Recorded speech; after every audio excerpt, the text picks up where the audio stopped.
Going on, everyone? John Matrix here. Hope you're all having yourselves a wonderful day wherever you're at and whenever you're watching this. We're going to jump into another Kaiserreich video here. This one is by Alternate History Hub.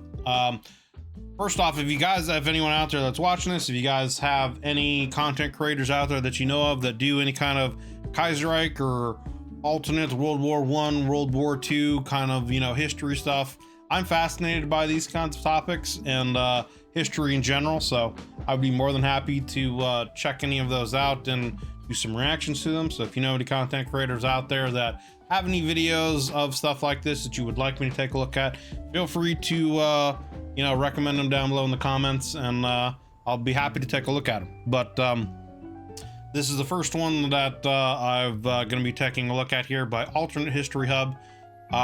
This is The World of Kaiserreich, Exploring the Lore of an Alternate World War I.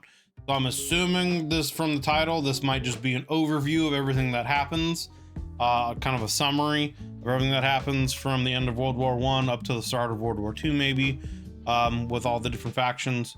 But we'll see what we get into here. So again, this is World of Kaiserreich, Exploring the Lore of an Alternate World War I by Alternate History Hub. Links will be down below in the description to the original video here and to Alternate History Hub's channel.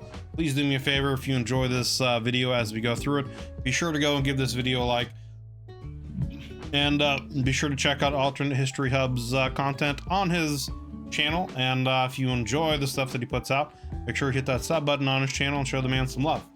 So yeah, we're just going to jump into the video here and see what it's all about. Again, The World of Kaiserreich, Exploring the Lore of an Alternate History, of an Alternate World War I history. So, let's get it. Let's do this bread. But there's something belonging to others. There's enough for all people to share. I remember this from one of the videos. June and December too, or in the winter time or spring. There'll be peace without end, every neighbor a friend, with every man a king. Yep. I remember that song from the American Civil War video with Huey Long, I believe. The West was over. For the second time in 50 years, the flag of the German Empire flew victoriously over Paris. It appeared as if this war was going to be different, but as the First World War, or Weltkrieg, ended, Prussian military might was once again unmatched, leading the Kaiserreich to victory. And yet, even after millions were left dead and nations were in ruin, this was only the beginning.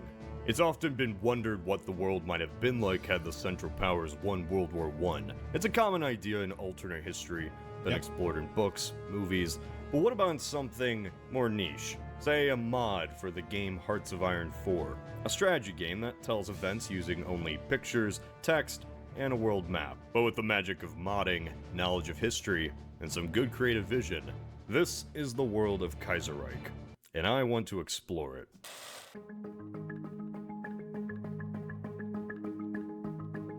It's honestly pretty crazy, like the level of lore and detail that people have put together for this alternate history.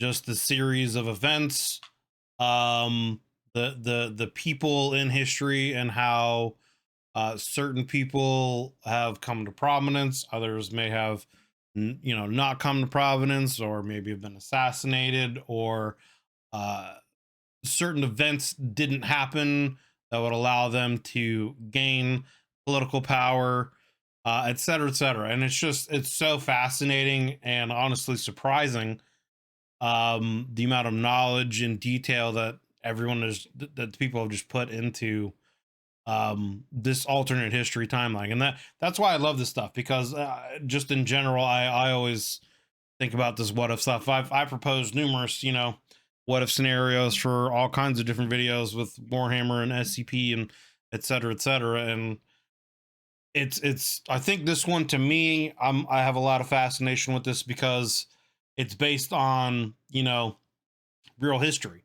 and I mean there's so many other things too with World War II. What if Hitler didn't come to power, what it was actually Stalin that started World War II, you know, what would have happened then, you know, any number of things, you know, what would have happened if the United States continued to push into Russia at the end of World War II instead of backing off, and, you know, what would have happened if Japan hadn't attacked Pearl Harbor, any number of scenarios. So, I mean, I don't know. I love all this stuff and find it fascinating. And it amazes to me how much detail everyone's put into this stuff. But anyway, let's continue. The year is 1917. The war has up to this point gone relatively the same. Archduke is shot, things start to get hot, and the overall battles, tactics, and players of the war are the same we all know and love in our timeline. By this phase of the war, the Germans never restart unrestricted submarine warfare, the policy that caused the sinking of the Lusitania and soured US relations with Germany. And not only do they take preventative measures to assure the US stays neutral, they actively promote anti-war propaganda in the States to sway the American population. Russia, as usual, collapses into civil war, allowing the Germans to keep their gains in the East. 1918. In the West, Britain and France attempt a... Okay, so this looks like this is going to be a year-by-year overview of events, of like the major events that have happened from the end of World War War. I would assume up until probably the start of what is going to be World War II in this timeline. Dope. Massive offensive that only ends in failure. While the Central Powers have lost some land in the Middle East and are suffering from blockades in both the North Sea and Mediterranean, the gains by the Treaty of Brest-Litovsk has given Germany a bit of breathing room. Russia is practically out of the war, so Germany can reorganize on the Western Front. The new plan? To hold out and bide their time another year. 1919. The time has come. Get the boys around, we're dedicating fully to the Western Front. Germany has been able to keep Britain and France at bay, and the Russians distracted long enough to formulate their own new offensive. A blitzkrieg, if you may. This was called the Great Offensive. In March, Germany launches their attack. This new form of modern war overwhelms the Entente, and their line falls apart.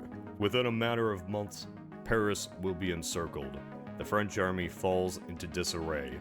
Mutinies are abound as the troops become tired of poor planning and failed counterattacks. Yep. The stalemate has turned into a rout. And they're also just getting tired of, in general, their leadership failing them while still sitting back in their cushy cottages, essentially as far away from the war as possible. Slowly collapses as Austria gains ground, and even Ethiopia joins in on the fun. Germany and their allies, despite losing morale and resources from the British blockade, had bid their time and successfully gone on the offensive. France had surrendered, but we'll focus on that in a bit. Britain remained on the sidelines. Without an ally on the mainland, there was really nothing they could do. While on the Western Front, the war had been decided, in the East, another fight was brewing, the Civil War. Yep. For another 2 years, the Bolsheviks and White armies would clash, but unlike in our timeline, the tides were not in the Red Army's favor. Let's go back to 1918. The Bolsheviks had taken control of the state, and their main concern was simply gaining a reasonable peace with the Germans. I think the major thing that happens is Lenin gets assassinated before the Bolsheviks really have a chance to take control of much of anything, and then that all kind of like caused that movement to collapse. The Germans, of course, took advantage of the new government's precarious position. Peace only came after another swift offensive as the Central Power armies waltzed up to Moscow, forcing their own concessions that the Bolsheviks had no choice but to accept. Having the enemy manhandle your new government doesn't really look good. The Bolsheviks were not only humiliated by this, but their tentative hold on to power was absolutely destroyed. The Brest-Litovsk Treaty held. Russia's western holdings were fractured, Ukraine was now an independent state, and the new nations from this really became nothing more than puppets loyal to Germany. The White Army had taken over key points in the south, and even parts of the left had rallied against the Bolsheviks. Long story incredibly short, this is the start of the end for the Red Army. Their own forces were infighting. Well, this is also kind of like a summary overview. He's not really getting into like super detail either. So I'm kind of like also using this as a way to I guess, bring up some of the details that I can remember anyway. Lenin was assassinated by a disgruntled worker, Yep. and the response to root out any enemies of the revolution only created more enemies against the failing Bolsheviks. Well, and like from what I remember too in the scenario, like, you know, they weren't too happy that the Germans essentially were dictating everything, but then also Russia had to rely on a lot of German industrialization and like building of railroads and things like that for export and trade, and that also pissed off a lot of people in Russia, and they weren't too happy that they were having to rely on Germany for things, and et cetera, et cetera. By 1920, Moscow was the last bastion for the Reds, and the White Army, a mix of leftists, pro-monarchists, and anti-communists, had retaken Russia.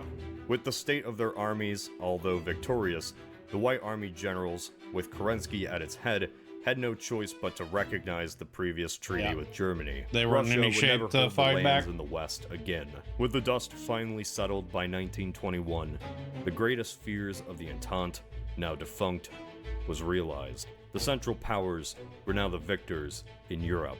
In the Mediterranean, Italy was dissolved into a series of states on the peninsula. New treaties pretty much stripped the losing parties of their colonies and divided the spoils. Germany gained a far bigger hold in Africa. Austria actually didn't die, and the Ottomans, as weak as their rule was, regained territory lost to Italy and Britain. Losing has its consequences, and after such a dramatic loss in the West, France was about to have a revolution. And it was a big one. At 11 a.m., November the 11th, 1921, the final declaration of peace was signed. Peace with honor, it was called. But to the losers of such a war, there was no honor. France suffered through the German offensive for years, losing countless in the fields, only to surrender in the last minute. Britain controlled the largest empire ever seen in history, and none of that mattered when signing that peace treaty. Resentment from a tired population was hard to miss in everyday life. Such disillusionment had to be channeled somewhere, and ideas once seen as radical became demanded as necessary. What followed for the next 5 years would be a transformation of Western Europe. One that, and honestly, it's crazy how fast it happens too. Like the essentially the revolution in France and the spark of syndicalism, and then how quickly it spreads throughout Europe into, you know, Britain, and then that whole revolution, and then over and into America. And you know, it's honestly pretty crazy how fast it spread. Dramatically began in the last days of the war as the German armies surrounded Paris, threatening to take the entire nation. The army had mutinied, refusing calls by the government for another offensive after so many had failed. A general strike was organized to shut down France, force the government into a concession, and remove them from power. In under a month, the Third Republic would collapse. But before we get to the collapse of yet another French Republic, let's have a chat about syndicalism. Syndicalism was a leftist movement that arose in the late 19th century after the founding of the Confédération Générale du Travail, or General Confederation of Labor in English. For simplicity, let's just call them the CGT. The main facet of syndicalism compared to other sects of socialism is the main power in a nation would be in the labor unions themselves, so no central government, but decisions decided by a series of worker-focused collectives. Yeah, it's literally all, it's just unions run everything, so therefore the actual workers run everything. Policies directly in the hands of the working class, from the local level to regional and finally national. And this encompasses everything from economics to social policy and even military matters. As describing any ideology, it's more complicated than just that, and it varies. It was more prominent in Western Europe before the start of World War I, especially in France, but fell apart once the Soviets took over in Russia.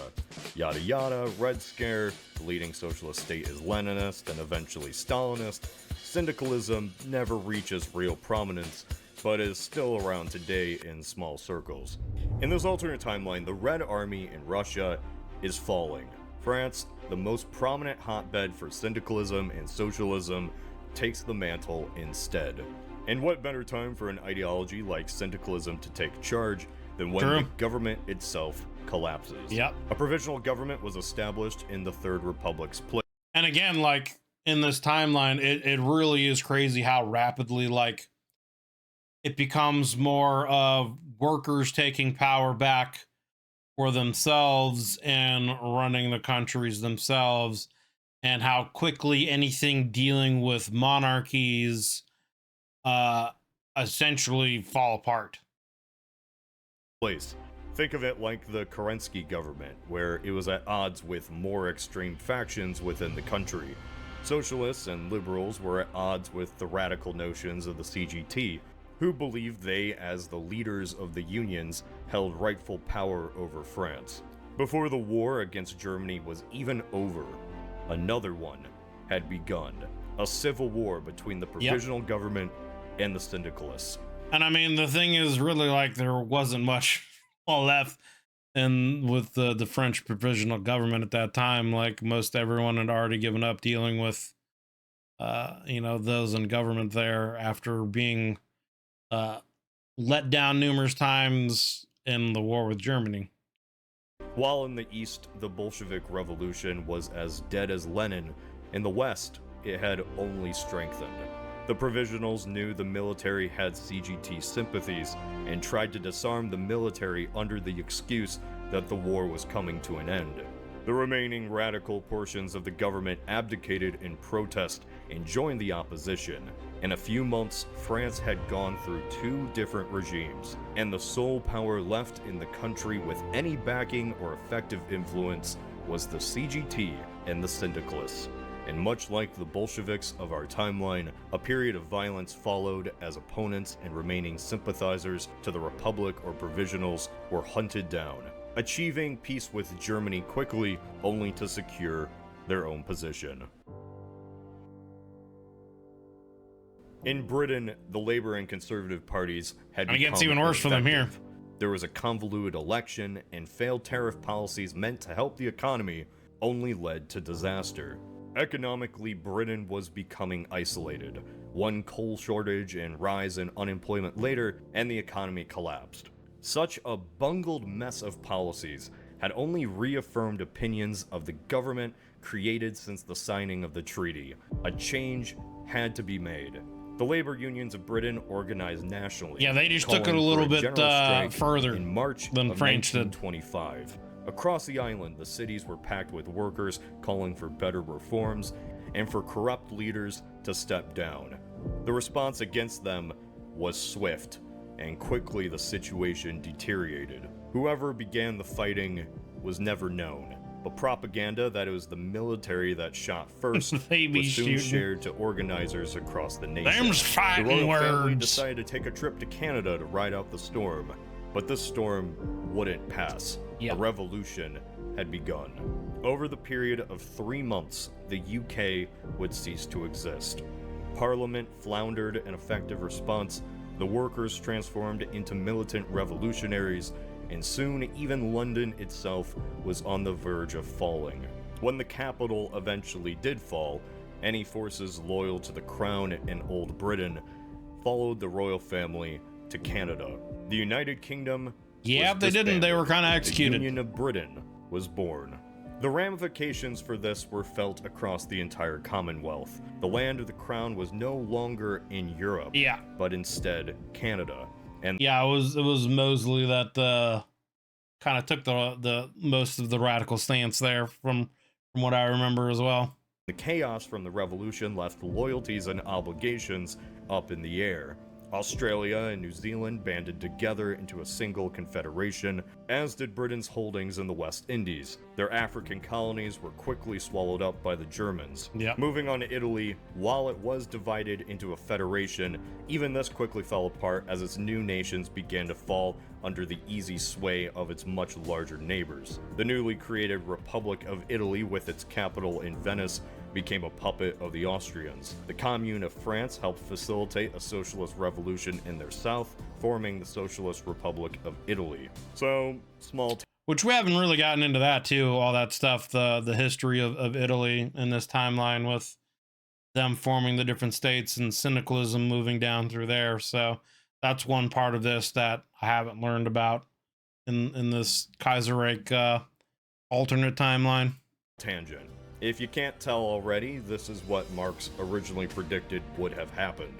The workers' revolution was supposed to occur in already industrialized societies, where people were sick of their low wages and terrible working conditions in factories. Just so happened that by a little bit of German trickery and planting of a Lenin, what we associate as the first communist state began in the not industrialized, not highly populated Russia. Alright, tangent over. 3 European countries now were in the hands of the labor unions, the syndicalists, and for this they united into a faction of their own, a buffer against the German system, Middle Europa, an economic alliance that united the puppet states of Germany together with the Reich at the center. As for the actual victors of the war, the post-war years were not some glorious victory dance for the Germans. Yeah, that actually wasn't that great for Germany. The fighting when the it honestly is kind of crazy that, you know, with them winning the war and how much they attained from the war with all of the British colonies in Africa and et cetera, they really had a lot more trouble, you know, with things. Treaties were signed in 1921, the population was just recovering from the last 7 years of food shortages.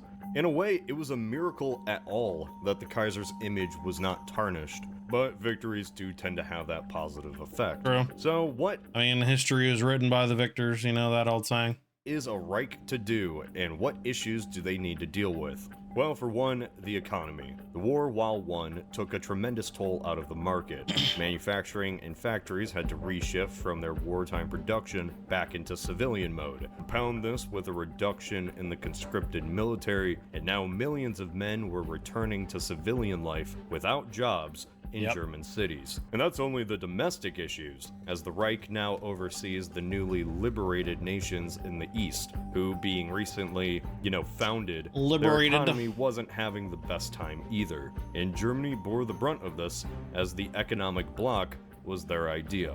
With some economic reforms in the 1920s under the newly appointed Admiral Alfred von Tirpitz, Germany would go through a golden age by the time of his death, with a stable economy and society. Think of it like the 50s in America, in our timeline. Oh yeah, also Germany uses interventionist methods across the world and messes with other people's conflicts, but this video is already long enough. To sum up the state of Europe, the continent is split between a series of military pacts. The syndicalists in the west, Germany in the middle, and then Russia over there, and the more neutral nations of the Russian Republic, Austria, and the Ottomans, who I didn't really mention during this as their problems and influence aren't really that important, but hey, it's interesting they exist. Going back in time, the United States went through the 1910s pretty calmly, until the end of the war, that is. The aftermath of a conflict the US wasn't even involved in would forever shift America's balance of power in the world. Yeah, Britain falling apart destroys our economy, and then because of that, we go into the Great Depression, and because of that, then syndicalism's uprising, it ends up spreading over here, and eventually causing another civil war. Germany's monopoly on trade in Europe alongside loans to Britain and France during the war, now never being repaid, led the US to find itself smaller, weaker, and poorer as a result. Its closest allies now were its own neighbors. With 2 ongoing socialist revolutions occurring, an emergency session of the Socialist Congress was declared in 1920 to discuss what action American leftists should take. Lenin had just been shot, and a rift, not just in America, but globally, was occurring between communists and syndicalists. What was settled wasn't really the important part. This was simply the origin for what would come to decide the next 2 decades for America, as a poor economy would only make politics more extreme and the young nation more fractured. At first, the situation in the 20s were the typical worker riots or protests. The very real Battle of Blair Mountain, look it up, still occurs as miners take up arms in West Virginia. It just happened to like spark things off even further. The ensuing battle and calling in of the army leads to 100 dead. There are protests here and violence there throughout the decade. You get it. The US wasn't just losing its influence abroad, but its own government was losing it at home. The stock market collapsed in 1925, going practically uncontested for a century to now being kicked out by new parties on all sides. Socialism, actual socialism, in many circles had gone mainstream. The unions, which had grown in power thanks to the trust busting of Teddy Roosevelt, became more than just forces for workers' rights. Factions were starting to grow. By the 20s, the Midwest had become an active hotbed of socialist and syndicalist activity, so much so it was nicknamed the Red Belt. Get it? By the turn of the 30s, most positions in any of the Red Belt states are either influenced or controlled by socialist politicians, with mainstream parties entirely voted out. The main power behind this success? The CSA. Not that one. The Combined Syndicalists of America, the national body of unions led by Jack Reed, journalist turned politician whose influence... Yeah, what it was Jack Reed, Huey Long, and then I forget the name of the guy who ends up becoming voted president, but then has his own cabinet to turn against them. Those were kind of like the three major figures in the U.S. government at the time. Has dominated politics, the left I should in the say. United States since the end of the war. Without the USSR existing, France and Britain are able to promote their own ideology onto the US, which, while beneficial to the Rust Belt, still causes a scare throughout the rest of the nation. Down south in Louisiana, the politician Huey Long is elected as governor. King of Kings. Long was a very unique politician. Being from one of the poorest states in the Union, when he got into office, the population was rural, poor, and without education. Its infrastructure was non-existent. Long was a man who was against socialism, but his policies, especially the Share the Wealth program, would do everything to expand opportunity in the state.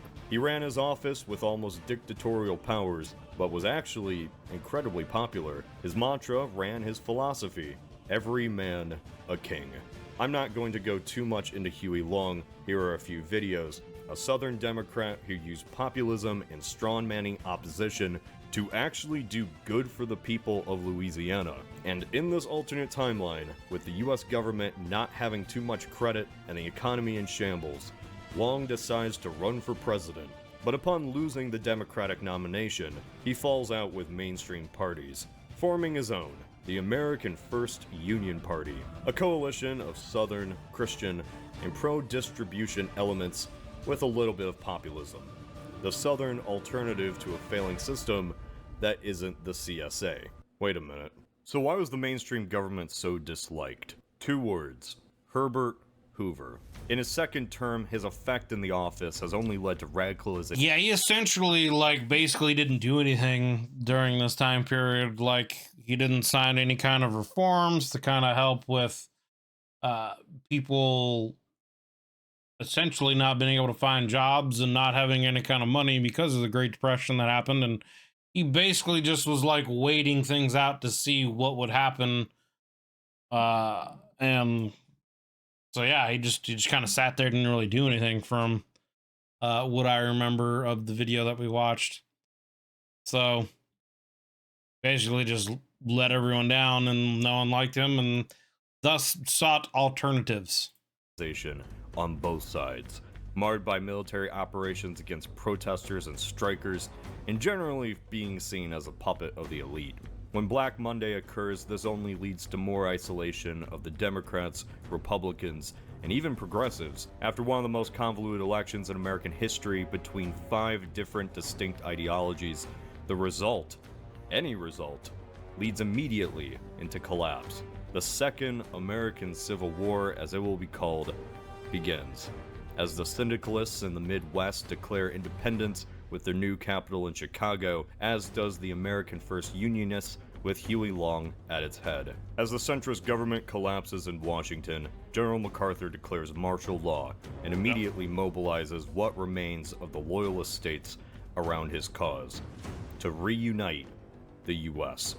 This shockingly quick assumption of power and new dictatorial authority only leads to the Western states, now known as the Pacific states, to rebel as well, claiming they're the true successors to what the US once was. Also, New England exists in its own faction, basically a puppet of Canada, and they just kind of want to be left alone. Who will win this fight and who will survive is entirely up in the air. Maybe New England just sweeps everyone. Speaking of which, as the Patriots do. As the UK fell to the syndicalists, the royal family sought refuge in Canada. Britain's colonies were gobbled up, and the power that was the Entente was a shadow of its former Canada self. just becomes Britain. Even by the 30s, that power essentially is still around, a remnant of the old world. Canada, in the years after the war, has actually been the most stable country outside of Germany, with the head of state remaining the king. The main geopolitical goals for Canada is really just to get the UK back. And surprisingly, they actually have, I think, during this time period in this alternative timeline, some of the best soldiers and strongest military. And then I believe the Entente rebuilds their navy as well, even though they have some unsuccessful naval battles with the totalist government, I believe, at that time in Britain. They actually have a very strong army and navy and are, quite, they kind of come, I don't know necessarily superpower, but they definitely become a strong nation during this time period. And stop any syndicalist action within their borders. It does have its fair share of problems, though. Corruption is rampant, and there's a constant debate on the status of Quebec. For the most part, Canada is just vengeful Britain, which is words I'd never thought I would say.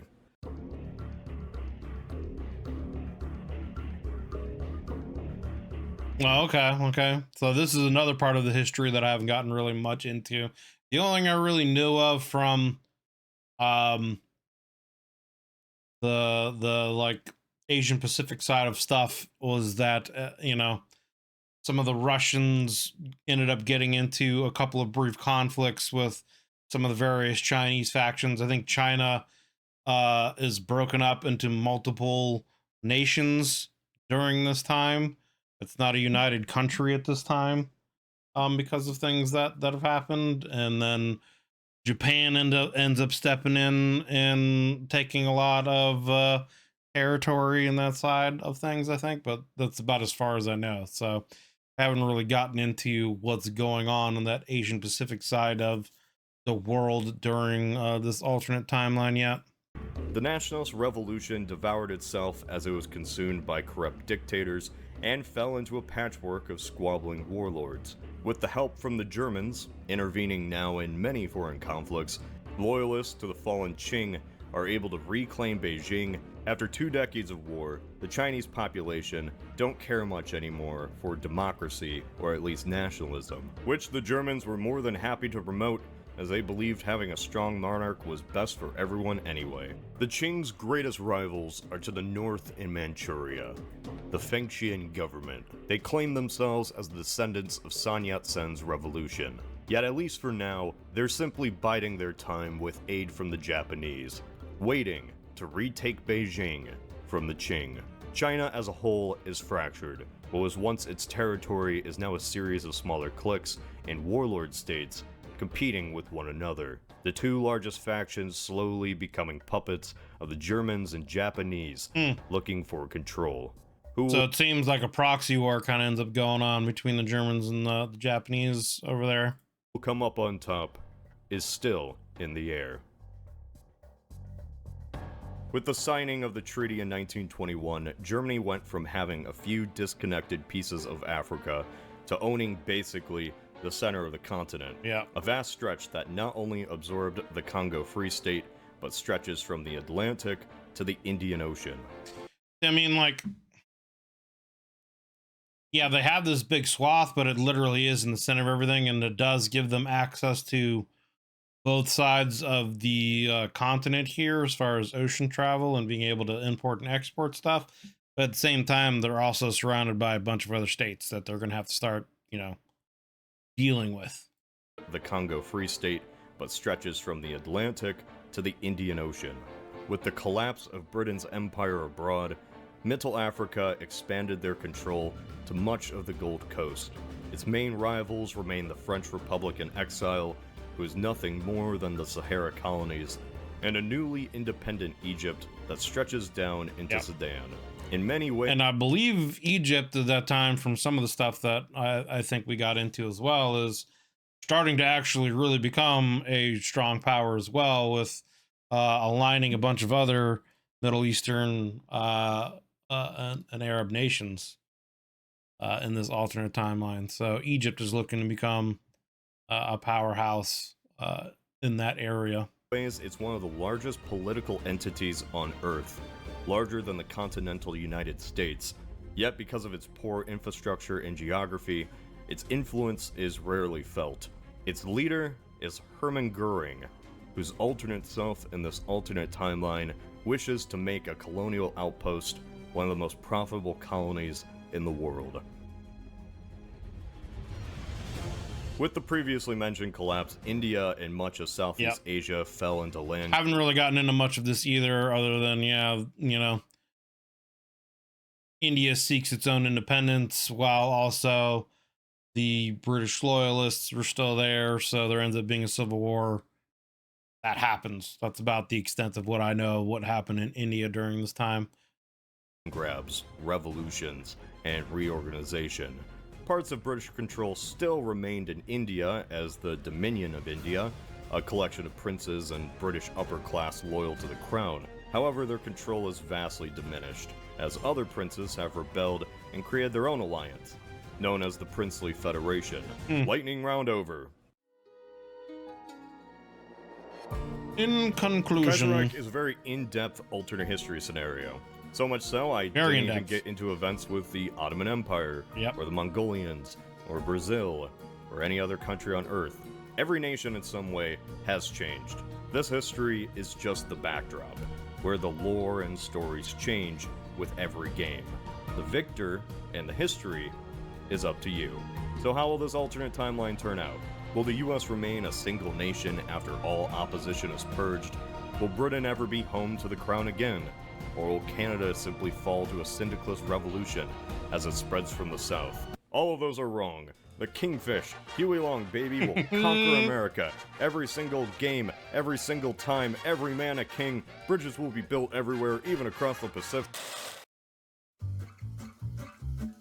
Kaiserreich is a mod on expansive lore. Couldn't cover every single detail. It was just an overview of the lore before Black Monday. Gotcha.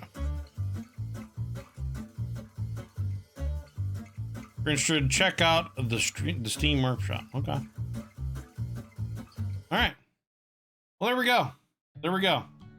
That was The World of Kaiserreich, exploring the lore of an alternate World War I by Alternate History Hub. And I mean, yeah, there's, like he said, every country and every faction is really involved in this, and all of them have been changed and influenced in some way.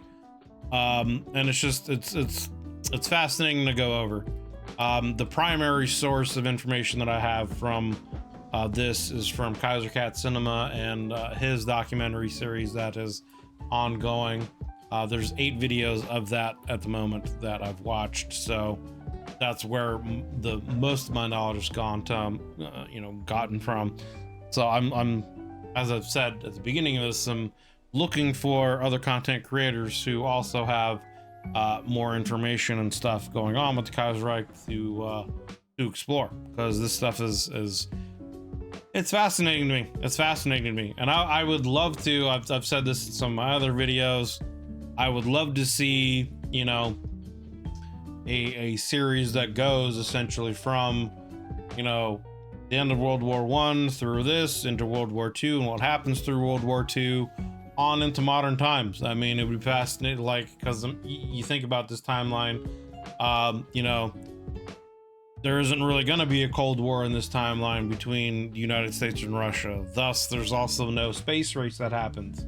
So, you know, where does a lot of those technologies that get developed, you know, in our modern time, what happens? Do they not get developed? Do they get developed in different ways? You know, you know, and that could branch off into a lot of different things, you know, like when do computers come into play, the internet, you know, because we're not really necessarily doing a lot of space, you know, exploration, etc. Do we even really start launching satellites and communication things? Do we find other ways of doing it, you know, etc., etc.? You know, there's a lot of implications on how things turn out because of the changes that we have going on here, you know. So it to me, it's just, it would be fascinating to really see again how essentially these ripples play out. You know, the further you go away from where these things start, obviously the broader the changes are going to be, and then the harder it's going to be to kind of like predict and really track and say what's going to happen essentially. But it would just be fascinating to check out. Definitely need to check out Smart on History Hub if you're into these types of scenarios. Yeah, I definitely will. So yeah, links will be down below in the description as always to the original video without my commentary and reaction, and to Alternate History Hub's channel here. If you enjoyed this video as we went through it, be sure to give it a like, and I will definitely be checking out more of Alternate History Hub's content, and I would suggest you do the same. And if you enjoy it, make sure you hit that sub button as I have on the man's channel. If you'd like to join us when we do these reactions live, as I'm doing it right now with my YouTube members, there is a join button underneath the video, as well as a link in the description to the YouTube membership benefits and tiers that I offer. We'd love to have you guys come in, hang out, and join our discussions, and add your 2 cents to the conversations of whatever we're going over. So yeah, take a look at that stuff, see if we don't have any interest for you if you decide you want to take your support to the channel to the next level. Regardless, thank you guys very much for watching. I greatly appreciate it. Hope you enjoyed this video.